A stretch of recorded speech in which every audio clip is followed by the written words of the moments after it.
Okay, so what we're gonna do this morning is actually, well, maybe first let's go through what's happening today. So today we're sort of wrapping up the fundamental analysis side of things with Matlab, with Isosurfaces and interfaces this morning. I don't think we're gonna get to grain boundary analysis or to open spaces. I'm just gonna explain what the considerations are there. And maybe we're gonna do some very simple one. And then we're gonna go to analysis state and data storage. And one of the backgrounds is that we, as we discussed yesterday, want to start building up very large libraries of atom probe data together with all the metadata and all of the analysis data so that we can dig in and find out interesting things about the physics of field of operation and atom probe tomography in general. And that's then actually with the Matlab part of it. So if you're already sick of my voice, then you're going to be happy by lunchtime, because that's when we're going to be stopping the Matlab side of things. And hopefully show you that it's not about the language, the programming language, it's about the tools that you have available. And different languages have different tools available. So recently we've also seen a lot of people doing atom probe analysis in R, for example.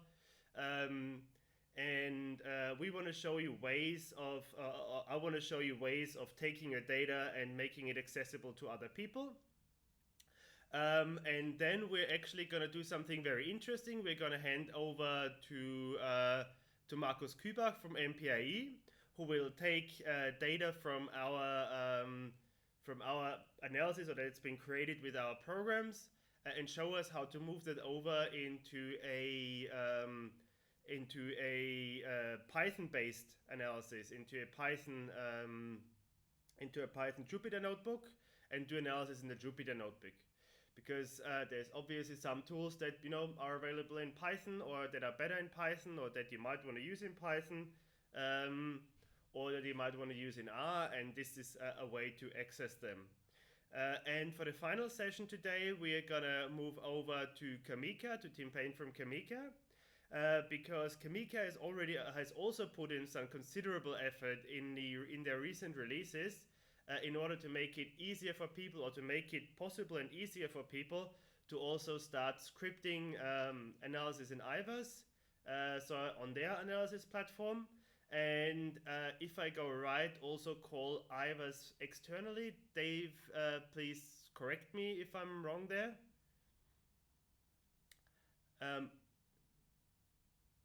Now calling IVAS from Visual Studio or something, or some C# editor like Mono. Is that?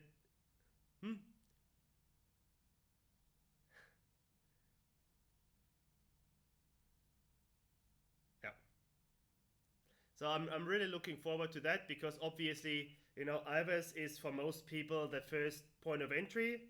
And if you can take it from there and go and program your own things and script things, I think that's a really great addition. All right, so let's continue where we left off yesterday, and that was actually calculating isosurfaces and working with isosurfaces. And yesterday we calculated an isosurface from the aluminium data set, but of course we've got very thin and small precipitates there. So it wasn't as visual maybe, and the concentration was not as separated of the concentration of the little rods was not as separated from the matrix as it is in many other cases. So today we might want to carry on with the superalloy data set. And so the first step is obviously to load that in. So you can go and use the usual post to table command and load in the superalloy data set that we've provided you with, which is also, I think, about 30 million atoms. I think that's clipped down from... Oh, sorry. I should obviously switch over to Matlab. Then again, this is not beer. This is just tea. So I will not be programming under the influence. And this is actually, I think, clipped down from a really large data set of God knows how many, beyond 100 million atoms. And load in our mass spectrum figure for that. And I hope by now everyone is familiar with how to load in a mass spectrum figure and how to sort of click on the spectrum and assign a variable with the spectrum. I've also pushed new scripts. I don't know if they're part of the current distribution already, where I've already put in some code to automatically pull out ranges from a figure, because very often if you do analysis of a lot of data sets at the same time, you don't want to open each figure, at least not graphically. You just open it programmatically without it popping up, and you just pull out all the range and ion information that you need. Then you close it down again. This is actually just a few lines of code, and it runs actually very fast. Anyway, so once we've done that, you already know the drill. We can go and allocate the ranges from our mass spectrum and end up with a pos variable where we can look up the ionic and atomic nature of each one of the hits in here. And yesterday we did the concentration calculation based on sort of creating a whole lot of pos variables for each bin, which in 1D and 2D actually runs fairly fast, but in 3D, because you've got a lot of voxels, you've got thousands, potentially tens of thousands of voxels, it's not quite as fast. But it gives you the ability to sort of work with each sub-pos variable and do your little thing, or do little analysis. You might just want to know things that you can't get any other way.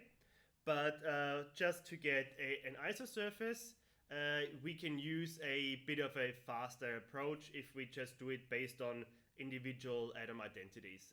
And that's what we're going to do right now. And for that, we have a special command, which is just a voxelization command. So that's only meant for 3D, because in 1 and 2D, the sort of dividing the pos file up in subvariables actually works plenty fast enough. Okay, and so to do that, we can actually just go and maybe calculate. So this is a superalloy, so you know that precipitates are usually gamma prime, which is Ni3Al. Or some aluminium rich phase. This is I think an A718 type superalloy, so it's gamma double prime and eta and so on and so forth. But the metallurgy is not the topic right now. So maybe just visualize, make a scatter plot of the aluminium, and I just found out that 100,000 atoms displayed is maybe also load the color scheme and load the isotope table. So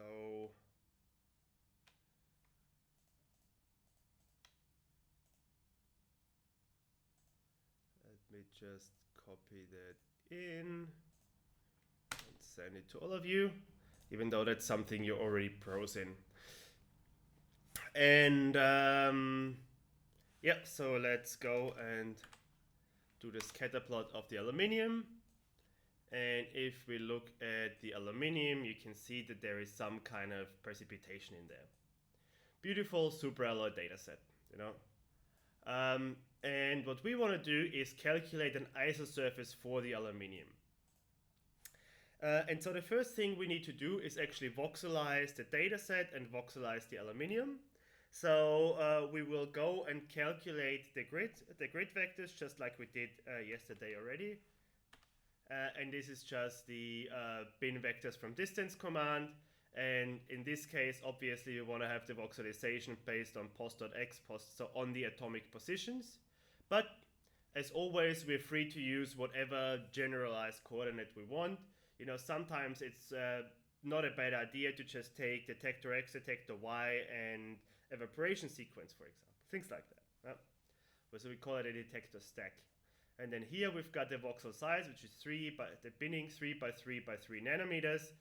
Obviously, it can be as isotropic or anisotropic as you like. But depending on your atom probe's detector efficiency, you will find out that the size of voxel that is a good choice doesn't actually vary that much. So 2 nanometers for a straight flight path atom probe seems to be a pretty good thing, and 3 nanometers for a reflectron-based machine because of the different detection efficiencies. Of course, there's different versions out now, so it's a bit of a sliding scale. And as always, a voxelization is a histogram, so there is no actual optimum. It's a choice what kind of value you use. So if anyone ever tells you that they have found the optimum voxel size, you can tell them that does not exist. That is not a thing. Okay, so once we have the bin vectors, we can actually easily calculate the voxelization. And I will just reuse my code and call them aluminium voxels. And in this case, the command we use is the pos to voxel command. Okay, pos to voxel. And there what you need to say is, okay, I want to have my POS file, I want to have the bin centers as the basis of my voxelization, and I want to voxelize the aluminium in this data set. You can, by the way, use any kind of variable that denotes some kind of thing in there. So you could go, for example, I want to voxelize all of the aluminium 2+, all of the any atom that is double hit. I want to voxelize whatever the hell you can think of, right? And with that, we have a voxelization of the aluminium, and you can see it's a 28 by 27 by 82 entry variable, so 3-dimensional variable. And unfortunately, for some reason, the volume viewer is not part of the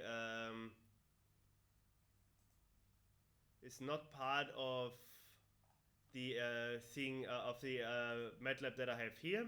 But if you have Matlab versions with a bit more toolboxes, you can even get a volume viewer and have a look at the volume rendering of that. We even have a way to export it into Blender, but I haven't done it in a long while because it hasn't been necessary. But if you want to do a 3D rendering of the density in sort of a colorful way, we can help you out with that as well. I have a tutorial on my YouTube page how to do that. And let me just copy that for you.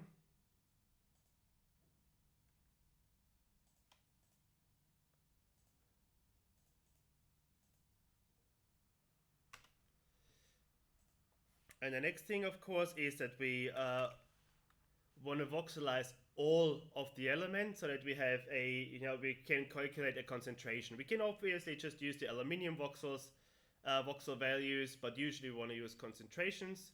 And to do concentrations, we need to divide it by the number of all atoms. And in this case, then the atomic species we want to analyze is just anything that has a meaningful atom allocated to it. So if I go and look into the POS variable, you can see that at some point there is going to be something that's unranged. So this has a mass to charge ratio of 15, and apparently there's nothing ranged at 15. So the ion and the atom are undefined, which means these are going to be left out when we do the voxelization. Now, usually the signal to noise ratio of atom probe tomography is so high that you don't need to worry about that really. But in some cases, this can lead to a slight shift. So usually the amount of unranged atoms is sort of about 5% in metallurgy applications. Or the number of unranged detector events. I shouldn't say atoms, detector events. And with that, you can see also that calculation runs in a very short amount of time, much faster than the calculation that we did yesterday, where we allocated all of the atoms to a certain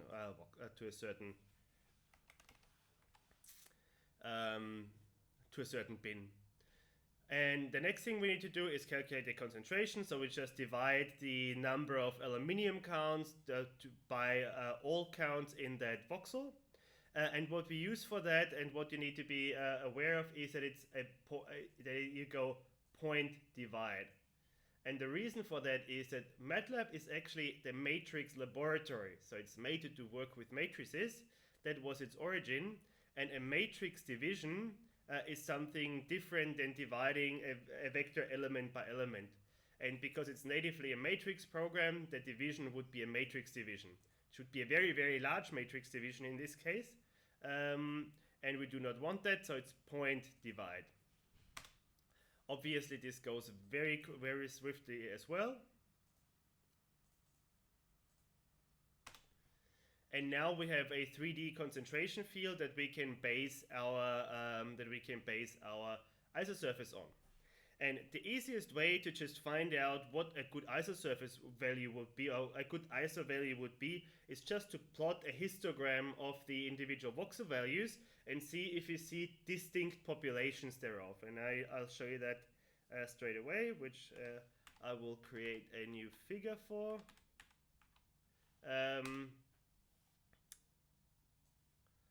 And voila, that's also something I wanted to show yesterday with the aluminium, but on the aluminium, the volumes weren't quite as clearly separated.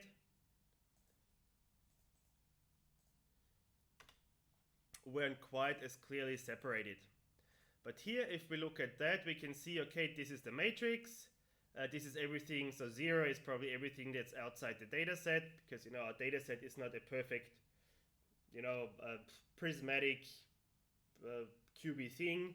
It's really something that's conical with, you know, cut off edges. And here we can see, okay, we have something where we have a lot more aluminium and something where we have very little aluminium. And so probably a pretty good value is somewhere right smack bang in the middle between them, where we have the minimum, and that's about, what's that, about 7%, so 0.065, 0.07, so let's take the 0.065 just for ease of use right now. Always remember, if you plot that kind of histogram, to linearly index into your concentration variable. Okay, that's a very important thing. I can show you quickly what happens if I don't do that. So if I just go concentration, and why doesn't it do it the wrong way? Okay, forget what I just said. Anyway, index linearly. Apparently it now gets that. It used to be that you would get 3 histograms, 1 for each dimension. Anyway. And so now we can calculate our isosurface again. And I've cheated. I've already tried it out before. And yeah, get an isosurface very quickly. And remember yesterday that I said that this is one of the examples where Matlab is a bit inconsistent with the with its axis allocation. So X and Y are flipped. And Andy London, I think, said that image scale has the same thing, issue, whatever you want to call it. I would call it a bug. I think I would call it a bug. I'll be so frank and call it a bug, or an inconsistency at least. And so if I would now plot my patch, and what I will do is I will plot it into the plot axis that we have with the aluminium. So I'll take that as the current axis, and now plot it into here, into the And what you can see is that the isosurface doesn't really match up with the atoms. So if I look at you can see here that it seems to be a little bit flipped. Yeah. So let me just delete the isosurface. So you can click on the isosurface, make sure that you hit the right thing. So I clicked on the isosurface. If you're not quite sure, just open the property inspector and make sure that you clicked on the isosurface. So you see, okay, it's the red thing and not the scatter plot here. And this would be the scatter plot. It's the red thing here. And we'll just delete it. And swap the X and Y. And you can easily do that by just giving it a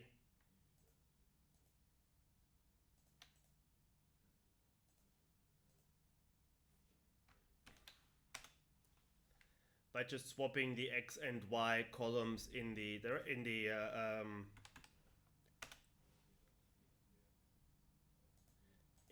vertices. And I'll get into what vertices and so on are in a second.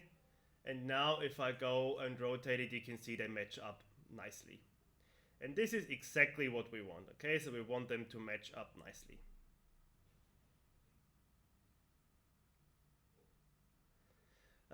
But of course the next question then is, yeah, we might have the isosurfaces, but can we get individual isosurfaces? Can we maybe make the whole thing a little bit cleaner?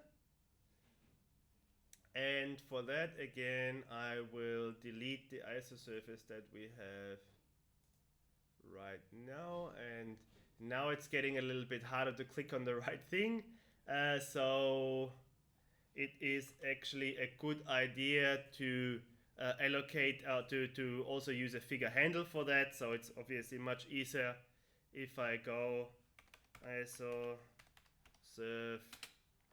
equals that patch thingy, because now I don't need to click. I can go delete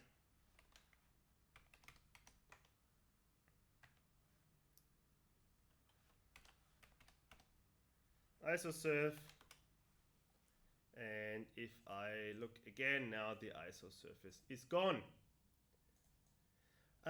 So, well, if you look at the isosurface, there's actually two things that you might want to do. And the first thing is, okay, let me replot the isosurface.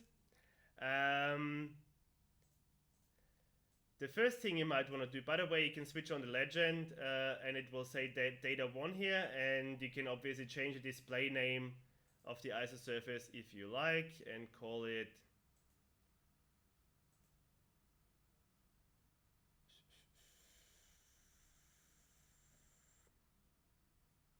identifiers. No. Where is the... let's do it programmatically.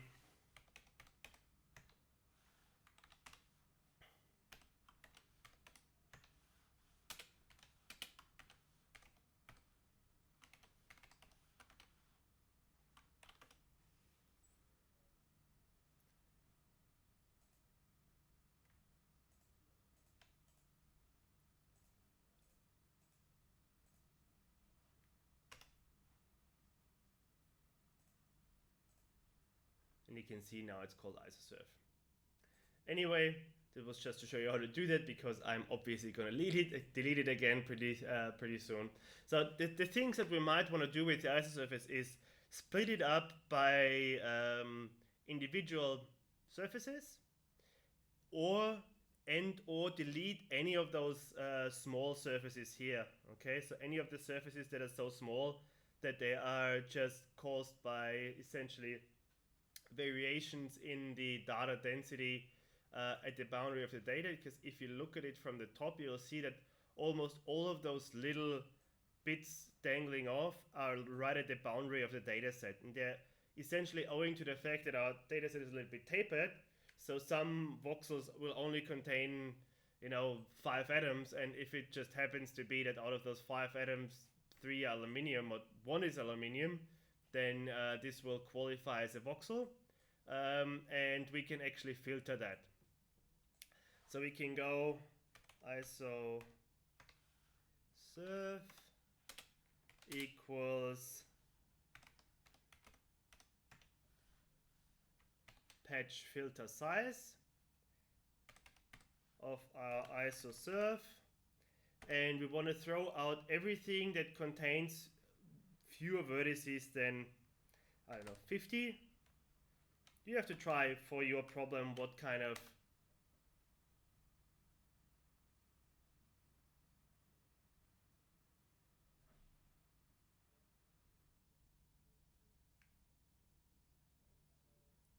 okay. Why am I getting an error from this?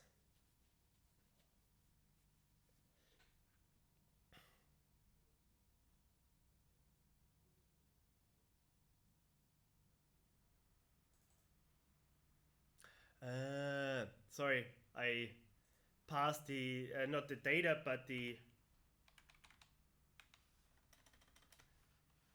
so FV is our actual isosurface that we calculated. I was referring to the graphics object. Okay, and so now let me delete the graphics object again. So delete the isosurface, and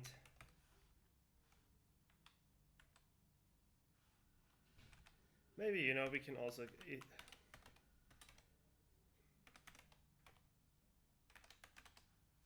put the display name in right away.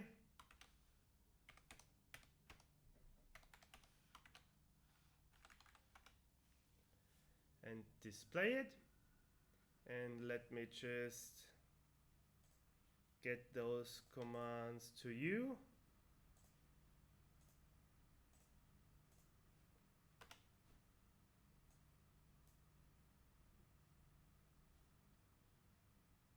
Let me get those commands to you. And now you can see that all of the small bits dangling off, they've all now been removed. So now we are only left with the larger isosurfaces, and that's actually what we want, because the smaller isosurfaces are just a statistical noise.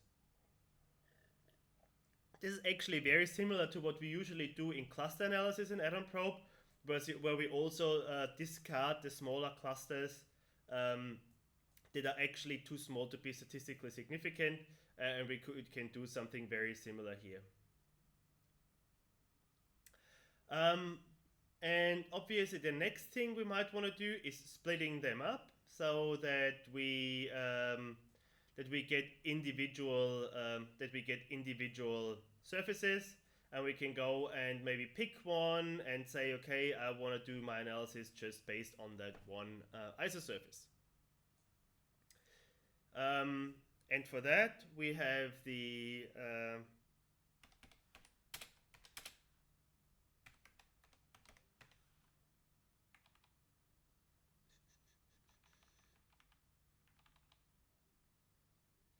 batch split connected areas command, which only actually takes our original patch in, so our original surface in, and then gives us 16 individual surfaces. And at this point I should probably explain to you what our surfaces are made of, and it's actually relatively simple to explain.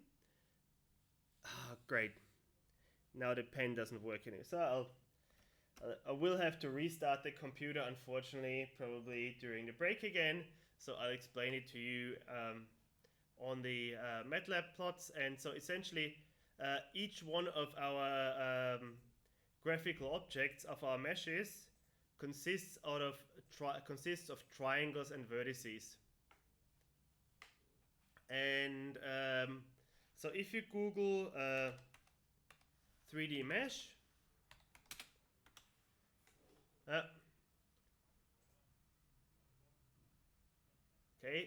you will see that this is actually the way things are generally stored in computer graphics, right?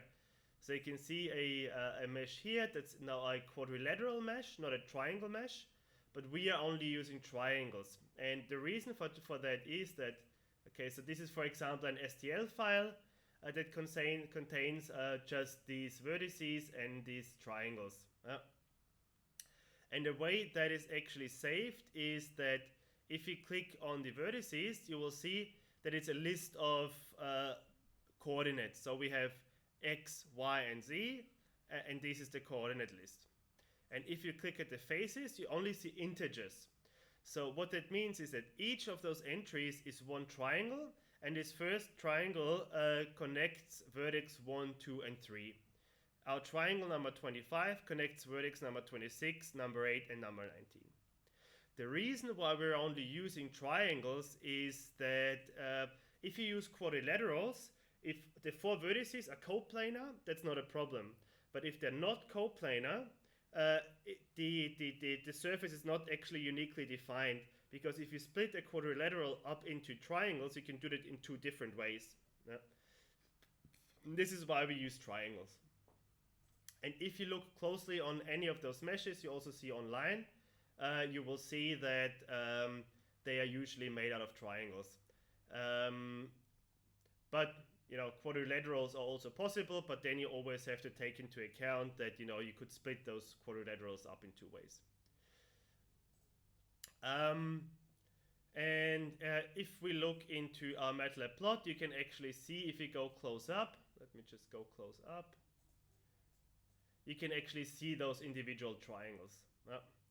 And if you do analysis based on those meshes, those triangles and where those vertices are actually start mattering. Not so much for proximity histograms, where you go in and out of the surface, but if you go laterally and do something like an interfacial axis map, then it starts mattering.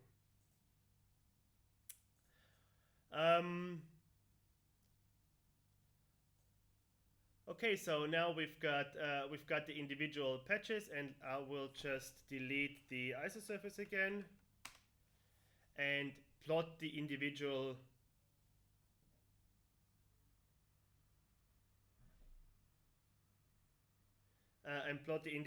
isosurfaces, and I can just go for isosurface equals 1 until length of FVs, because obviously we've got multiple entries there, and then I will just go and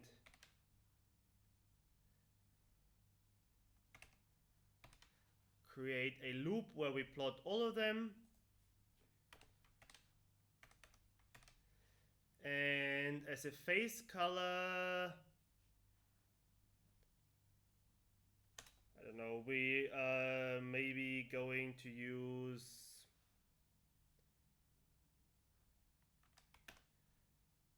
some random color.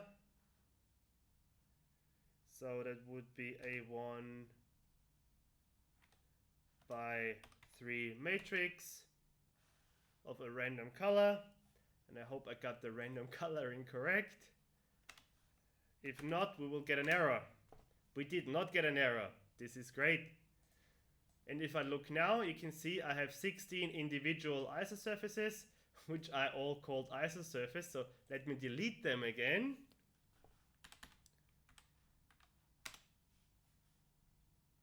So now we've deleted them again. And maybe give all of them an individual name so that we can know which one's which and pick one out of those. Isosurface underscore num to string. So this converts our isosurface index into a string. And if I now plot all of them with a legend, you will see that, oh, I forgot, it's a LaTeX interpreter. So maybe we shouldn't use the underscore if we keep the LaTeX, but maybe we'll use the, should we go fancy with LaTeX? No, this is not a LaTeX tutorial. So we'll just use isosurf number such and such. Anyway, so now we've got isosurface 1 to isosurface 16, and we can see by color which isosurface is which and which one is connected. So now, how do we find out? I'm just being asked, how can you put multi-line commands into the command line? Well, if you open a statement that has that needs an end statement, the command line will not progress until you put the end in anyway. So you can type for blah blah blah, enter, then type in isosurface is equals blah whatever, enter, and then end. And once you type end and hit enter, then it will run the entire loop. Okay? And let me just give you all of the commands that I use to do that.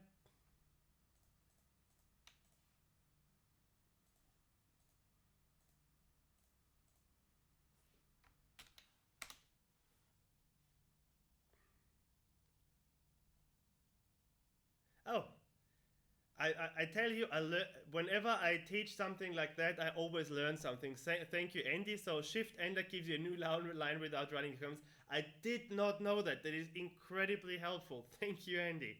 So Shift and Enter also gives you a new line without running the commands. Very important thing. Very important thing to know. I did not know that.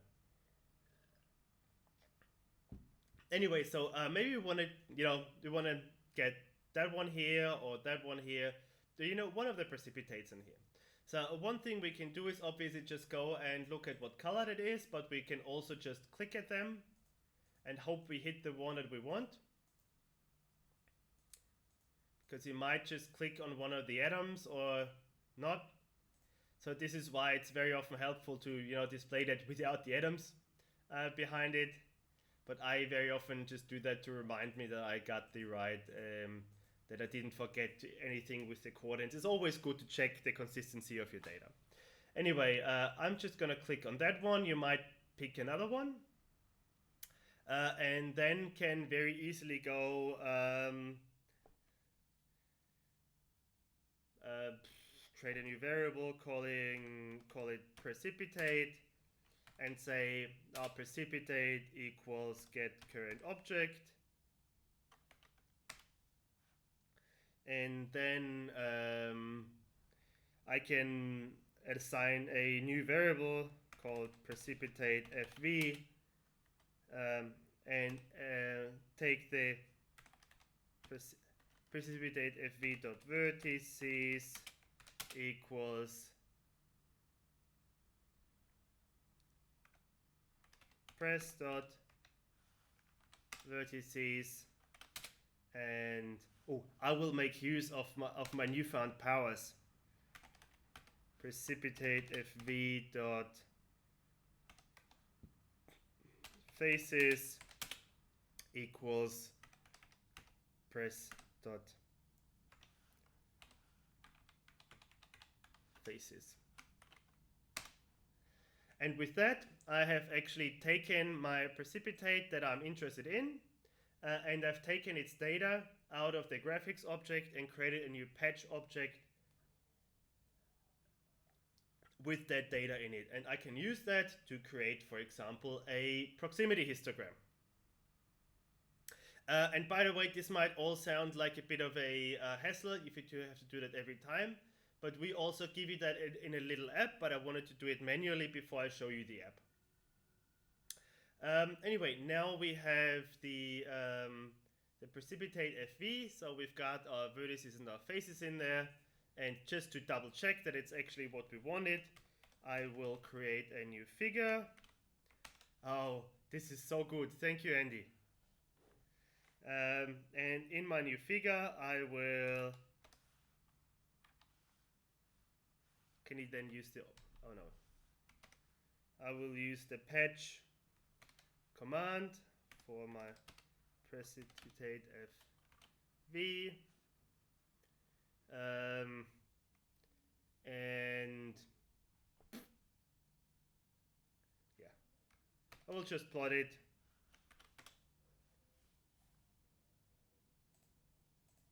and just see if it's the right one, so I don't need to. Okay, where's the Don't need to go fancy and give it colors or anything. I just keep it black and just see, okay, that's the right one. And one thing we can see is that, our isosurface algorithm just sort of still produce this one triangle that's dangling off here, and there's some triangles dangling off here. Which, we could go in and maybe load it into Blender or something and edit it. So the next thing I want to show you is actually how to save that out. So maybe you've got a really, really nice data set, and you want to get your precipitate 3D printed. Yeah, you can do that way. By the way, now all of our surfaces are open, but if you want to have a closed surface, then we need to be aware that the reason why our surfaces are open, so that if I look here, you can see on the side. Let me just. Then on the back side, obviously our precipitate is open. The reason is that anything where there's no data, our algorithm will just say it's not a number because we've divided by 0. So if we want to get rid of that, one thing we can very easily do is to go concentration is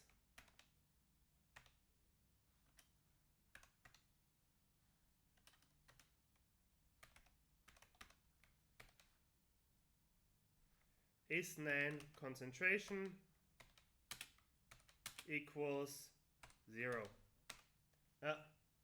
So if I now go into concentration, you see that everything that's outside is now 0. And if you look at it, you can already see a little bit the outline of our data set, right? And sometimes you can also see things in the data already. And if I now calculate our isosurface, and I'll just call it FV0 and create a figure and a patch therein.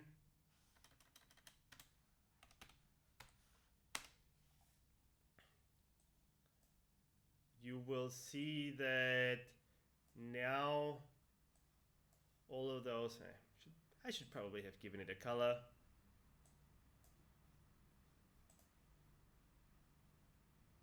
Base color green.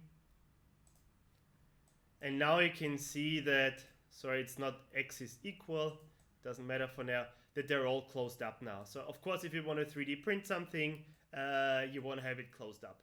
Yeah. Otherwise, all the nice 3D print is falling, all the nice 3D printing ink is falling out.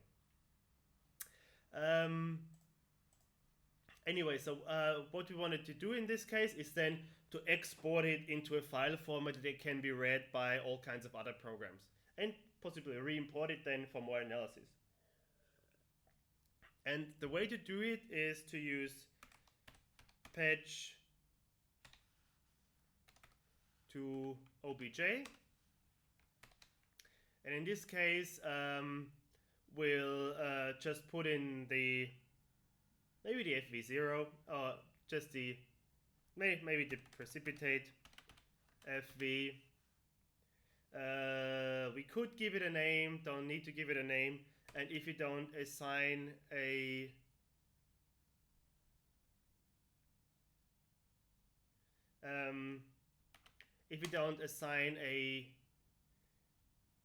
file, it will just pop up with a file dialog, and I will just call it test.obj and save it. And I will just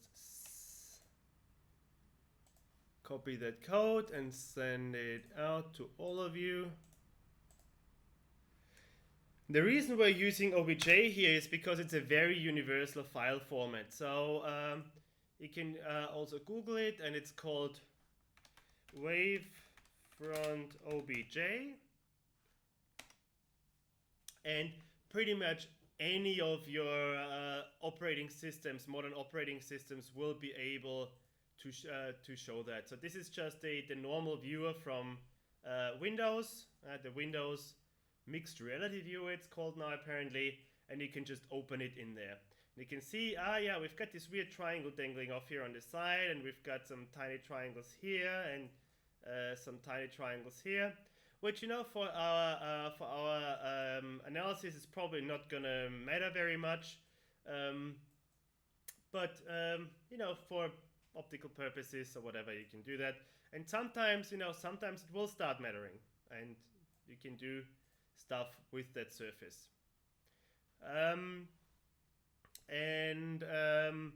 Yeah, pretty much any 3D printer, any 3D program will take wavefront OBJs. The funny thing is the company that invented those, they haven't existed in a long time. They were actually founded in Santa Barbara.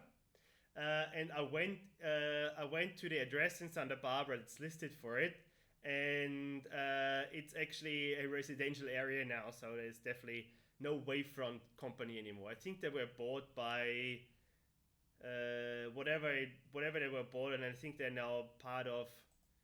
I'm not gonna say something stupid. You can look it up anyway. It's the most common file format in 3D. No, I don't want to close all the tabs in 3D, and I can open it as text, and what you can see is that, you know, it's an export I've written a long time ago. It consists out of those vertices that we just had. You see a lot of V's.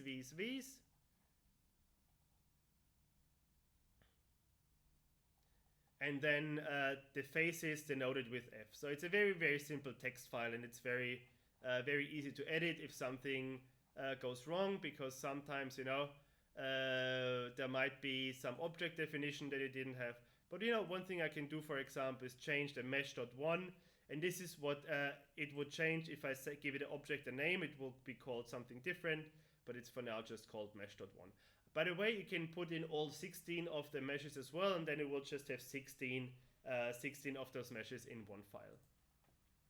And I have to have a look if I have Blender in here. And it's probably an old version. So my favorite 3D editing, 3D program of all times is Blender. And very often, if I, for example, work with grain boundaries, which unfortunately we're not probably going to have enough time to do today, but I promise I'm going to do a grain boundary tutorial at a little bit of a later time. What I can do is I can file import wavefront OBJ, and then go on public, events organization, conferences, data science school, data FAU, precipitate is here, and usually I want Y forward and C up. This is just, you know, so that our C coordinate is up and consistent, otherwise it's gonna look towards you. This is just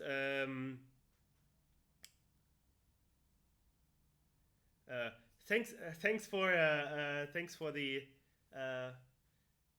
that, Andy. I will actually try that. I'm a flat shading person. I will just try that in a second.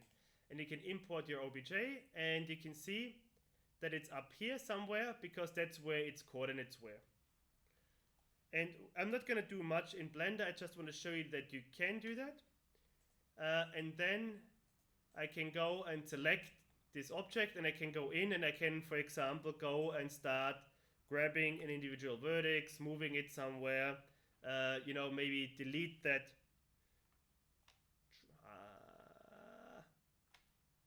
Sorry, I didn't set it up properly here.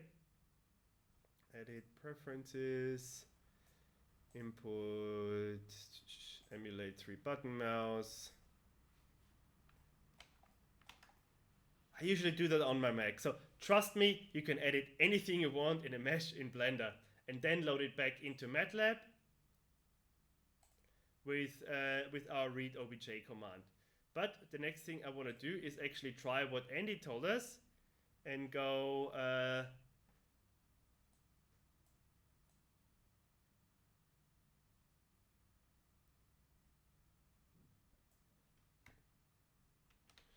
probably the first command is gonna give me an error. That's right, because we will need to write that in a loop.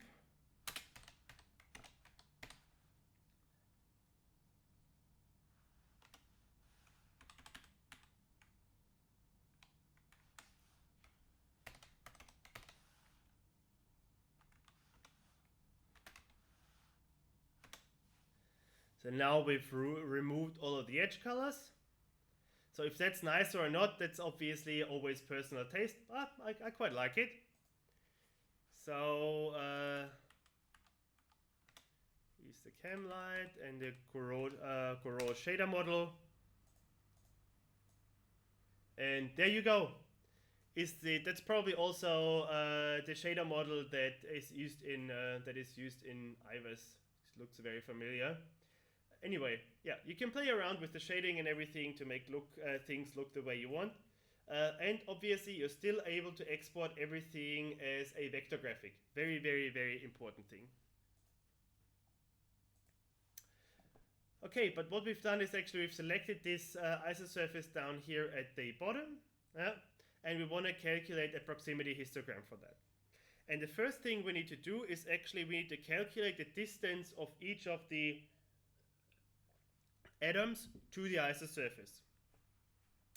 And for that, we will just go dist equals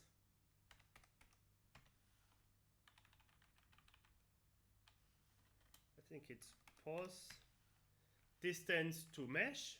And you can see we can have distance along vector. So if you have a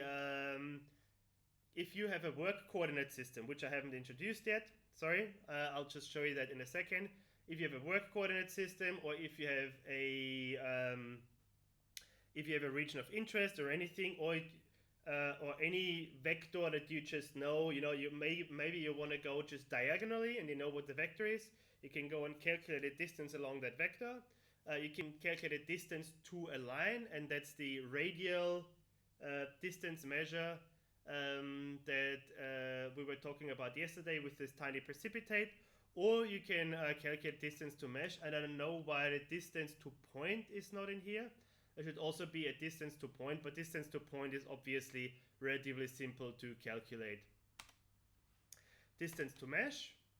And we want to do that for our entire pos variable, and we want to do that for our precipitate FV, so our precipitate faces and vertices, our precipitate patch, which is only that one precipitate, and we're putting all of the entire data set in reference to that surface.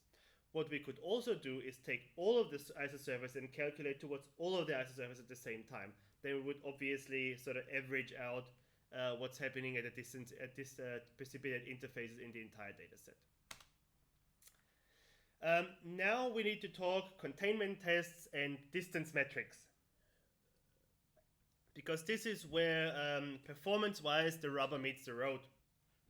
And the way we do the distance calculation here is that we take the mesh and take the surface normals of the mesh and calculate for each point to which vertex of the mesh this point is the closest, and then calculate the distance along the vertex normal. Yeah. This means that if you have I have to draw that later. Sorry, unfortunately my tablet always changes digitizer resolution and then I can't draw. But essentially, if you have something that looks like this, and you have a surface normal pointing upwards here, then you would have anything along the surface normal taken inside that's sort of along the surface normal, which means if it's concave, you're taking some of the bits that are actually outside the surface. And the same if it's convex, you're taking some bits that are outside the surface. If it's concave, you're taking some bits that are inside the surface. Obviously, if you have a relatively smooth surface, that does not make any difference at all. But if you would have a very jagged surface, then this would make a difference. Obviously, if you're in an atomic level, things don't make jagged surfaces, so probably your isosurface is a bit noisy at that point anyway, and your data has completely different problems than that. But this is the limitation for our distance calculation here, okay? And for our containment test, the same thing as well.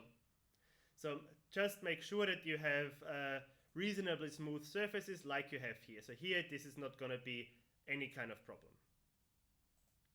Okay, now we've calculated the distance, and you remember from yesterday already that we can then use that to do our voxelization, or to do our pixelization, 1D pixelization if you want. And in this case, we're gonna go bin centers, bin vectors from distance, and in our case now what we want to have is just the distance that we've calculated here. And we might want to have, it's pretty good statistics, so probably 1/4 of a nanometer is a pretty good value. And we go by distance. Remember, we could also go by constant count, okay? So I could say, okay, put a bin at every 50,000 atoms, at every 1,000 atoms, at every 500 atoms. And you can see this goes very fast, and now we use our pos nd bin command, and we go,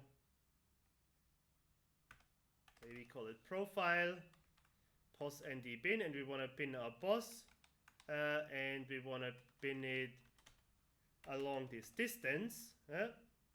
So we want to pin it according to the distance that's allocated to the individual atoms, because you can see our distance variable has the same number of entries as our pos variable here.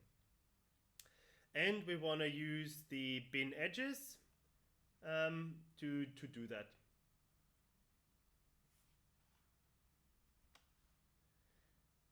And now you can see, even though it's a relatively large data set, it's not going to take very long to calculate that. Maybe a couple of seconds, a couple of tens of seconds, yeah, at the most. And you can see this is a 20 million atom data set, works very fast. And what we have now is 600 cells, and just like yesterday, each one of them contains a certain number of atoms, and most of them sort of, if we're relatively close to the surface, will contain maybe 10, 12, 15,000 atoms. And the further away we get, the more atoms, because it's a convex surface, so the further away we go, the more atoms we will have in a bin. Yeah.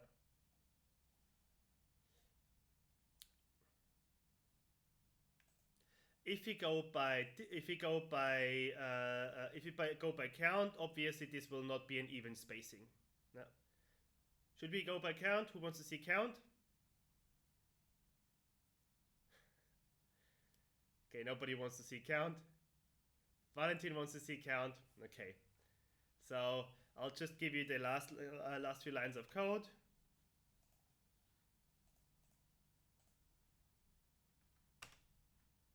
Nobody apart from Valentin.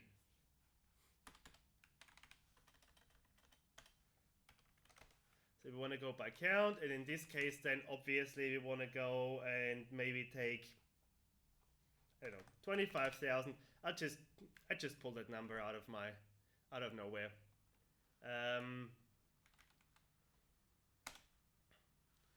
And if we go and look at the bin centers and bin edges now, so we can look at the bin centers maybe.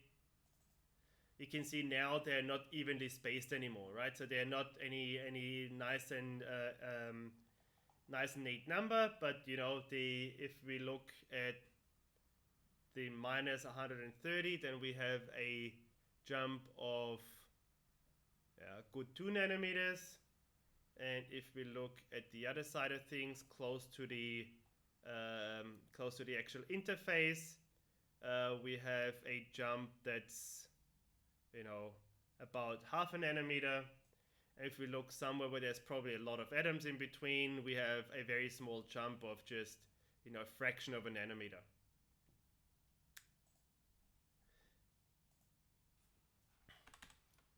And let's just recalculate the binning.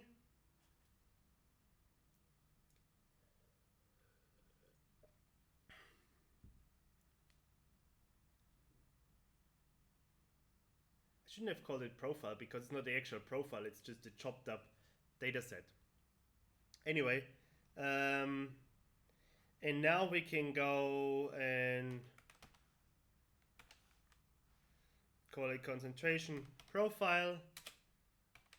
And this is bin apply concentration kernel. Oh, we probably need to create the concentration kernel first.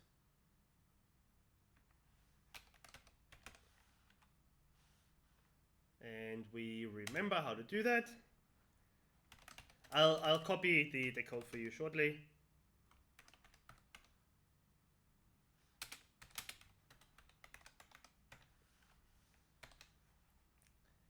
And so we use our profile. We use the bin centers. We use the concentration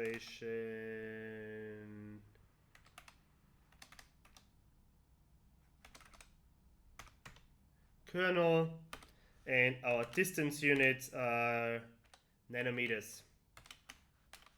Because obviously it could also be, it could also be evaporation counts and whatever the hell.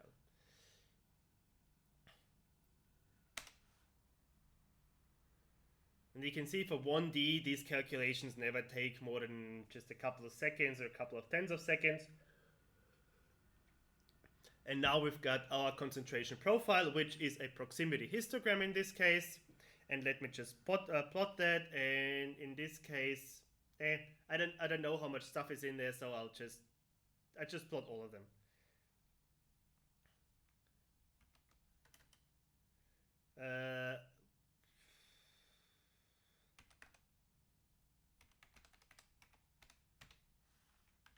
By the way, we also have various options in the concentration plot, which I haven't gone through, but the most important one is that we can have a stacked plot.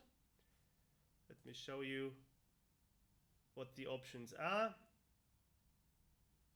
So the most important thing is obviously that we can just plug in the concentrations, then it will plot everything. We can put in the exclude list, and the plot type and the color scheme, and usually we do the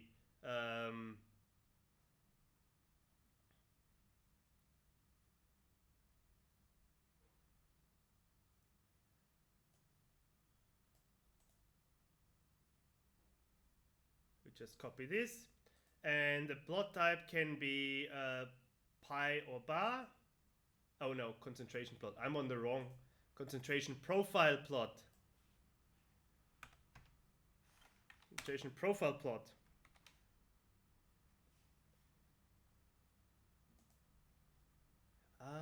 Okay. I am very sorry. I promised something to you that's not made it into the version of the toolbox right now, and that is you can essentially have a plot where you have all of them on top of each other, so not in one plot, but all of them on top of each other. That's a new option in Matlab since about a year ago, and then you have one bar that you can drag across, and then you can see what the concentration each one is. And this is especially helpful if you've got major and minor elements and you want to see how they go together. Anyway, we don't have that in this version. I apologize for that. So our concentrations are concentration profile. Our concentration profile. Then our exclude list is, in this case, we're not gonna exclude anything. So it's just gonna be empty, and we are gonna use our color scheme. Gonna use our color scheme, and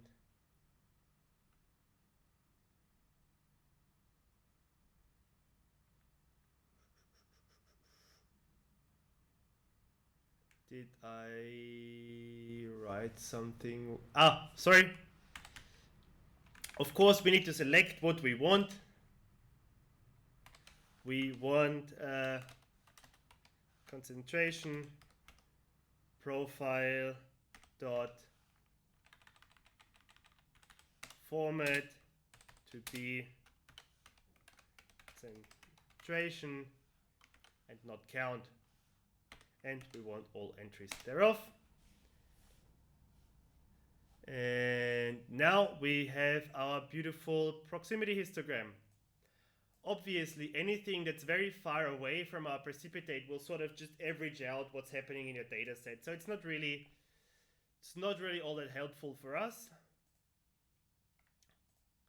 And I will just give you the code.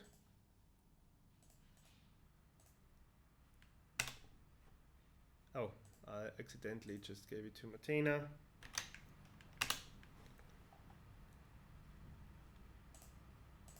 And so what I can do in this case is I can just click on the axes and just restrict the plotting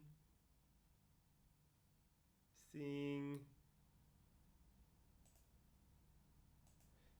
Okay, where has that moved? Grid, rulers. No.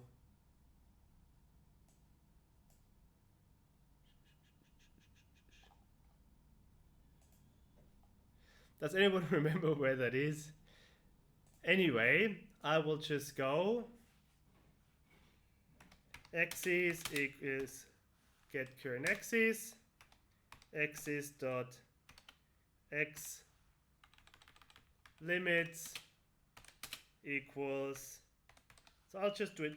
I always do stuff programmatically, so I'm not a graphical user interface person generally. So probably, like -20 up to 20 is a pretty good. It's in rulers. Thank you. So from -20 to 20.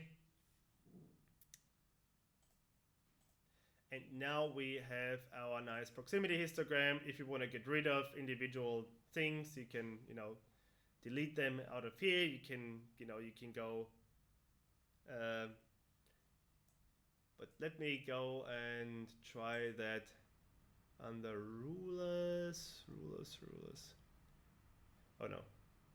Now I'm on one of the plots. Where are the rulers? Oh, I'm on the figure. Now I'm on here. Rulers. Thank you. X limit, Y limit, Z limit. That's great. We don't need a Z limit. Yep. And here is actually a very good example of what I meant by you can see the variance. So if you look at that profile here, you can see what the variance is essentially. So if you had a good fit of what that should be, you could actually plot the deviation and get an idea of what the variance is, and it should be the same distribution as you would expect from just a binomial, or just from a binomial derived expectancy value of the variance. It's not exactly true because obviously here the concentration changes a little bit, so it would have to be at a constant one, but it would be a good yeah. And sorry, I should have mentioned that the reason why that is because we did a profile by constant count. So the counting error should be the same on each of the bins. If you do that by constant distance, obviously for a proximity histogram where as you're on the convex side, then the number of atoms in each shell will just increase, and if you're in a concave side, it will decrease. Yep. And here we're in a constant count, so this doesn't actually change. And this is obviously also why there are fewer data points in the precipitate. Thanks, Andy. And we can actually just go and put some markers there. So this is actually data labeling, data tips. So you can see here we jump from an X position of 13 to 10. So we've got a bin that's 3 nanometers wide. because it's probably deep inside the precipitate, inside the concave precipitate. Whereas if we go from, from here to here, we jump just half a nanometer, roughly, not even half, 0.4 nanometers. Yeah, but it just means we have constant statistics throughout a proximity histogram. Okay, what else did I want to... Oh, yeah, I wanted to quickly show you how to put in a plane as well. So we have a region of interest that's planar as well, that you can use for analysis, for quick analysis of grain boundaries.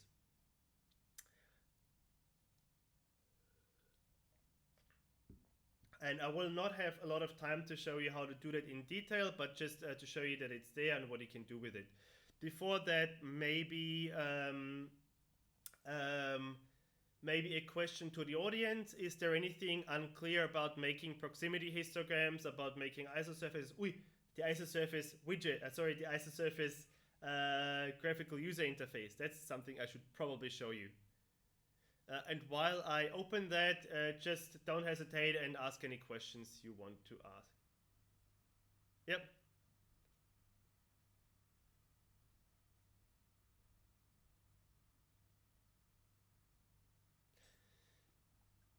So I will in the next break I will restart a computer and I will just draw it so that you can, if I draw it, it's pretty easy to understand what the limit is. The point was to create a containment test and to create a distance calculation that is very fast, and you can see it is very fast. But there's one minor downside to it, that in Atom Probe pretty much never comes into play, at least not as a significant level. It's just something I will draw. It's got something to do with how sort of noisy your isosurface is. Okay, so we've also...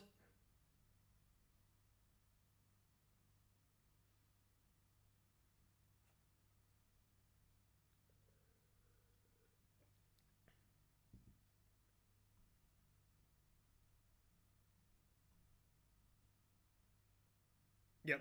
So I will draw for people what that actually means and when it can be a problem. Yeah.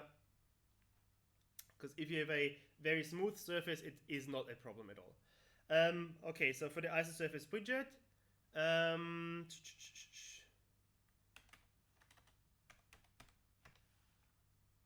Isosurf. No. What did we call it? Can I get a command from my helpers, because I don't use the widget as often. I like to do stuff in the command line.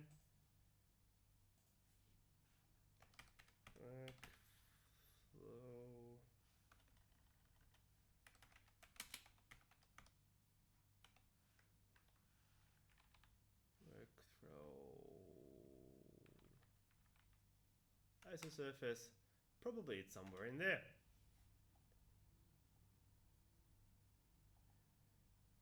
The Isosurface widget app.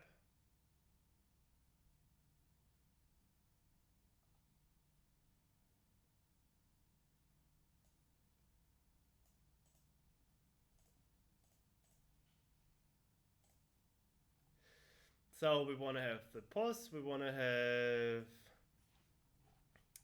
the, we're going to do aluminium again, just so that we have something that's directly comparable.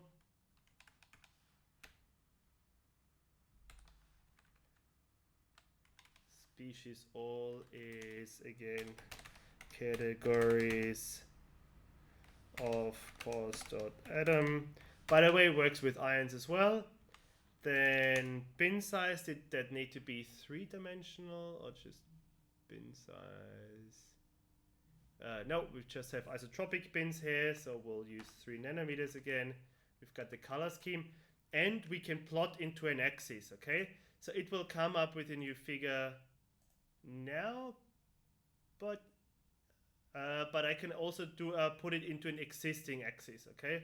But for now, I'll put it into a new one.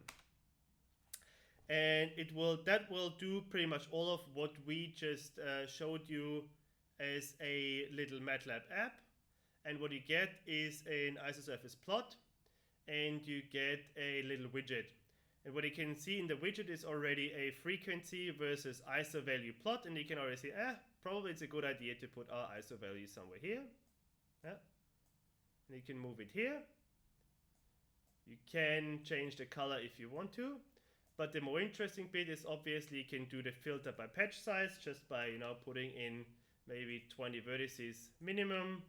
Then we have our nice patches here, and we can go and split our surfaces, and then we've got our individual surfaces here. And if I'm happy with everything I've done here, what I can do is go and click create variable. And create variable will, in this case, create a variable of the split isosurfaces. So if you're not happy with the splitting or the filtering, all you need to do is just change the ISO value, either by typing it in or by changing the slider, and it will reset everything. But I can just refilter again and split the surfaces. And what I can do is I can go into here and then click on one of the surfaces. If I want to say, okay, this was the one we selected just before. And if I now click create variables, what we will see here is that we've got a new variable called isosurface _0_0667, because it's the ISO value is 0.067. And we have a second, so this gives us actually all of the individual ones. So obviously now we haven't done as stringent filtering, so we've got 21 now and not 16. And we get an additional variable that shows us which ones are selected. So you can select multiple isosurfaces as well. And then you can also go and join them if you like. It's just, you know, join the vertices and join the faces.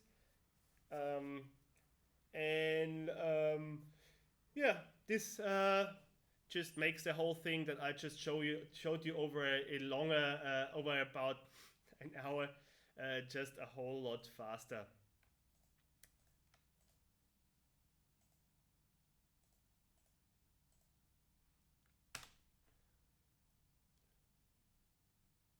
Okay, so yeah, I totally understand if you just say, what, you could have done that in like 20 seconds, but I really want to, because we're using isosurfaces so much and proximity histogram so much, I really wanted you to understand all of the steps that are in between and all of the sort of potential pitfalls that are there. And of course, as I said, you can do the whole thing in a plot that already exists. So I could put it into here together with the other isosurfaces, which doesn't make that much sense, but I can also put it in here with the aluminium or whatever, and then save it, and then load it in again, and I will have everything here ready to go in my figure that I have saved. Okay, that's the isosurface widget. And the last thing I wanted to show you is just a region of interest plane. And for that, let me just close the figures I had open up to now. And just make a new plot. Maybe the aluminium. In this case, it doesn't matter because we don't really have a grain boundary in there anyway or anything area-wise. Anything related to an area. So I will just plot one in there. So ROI equals ROI create plane. And in this case, we want to have the dimensions of the plane to be, let's say 50 by 50 nanometers.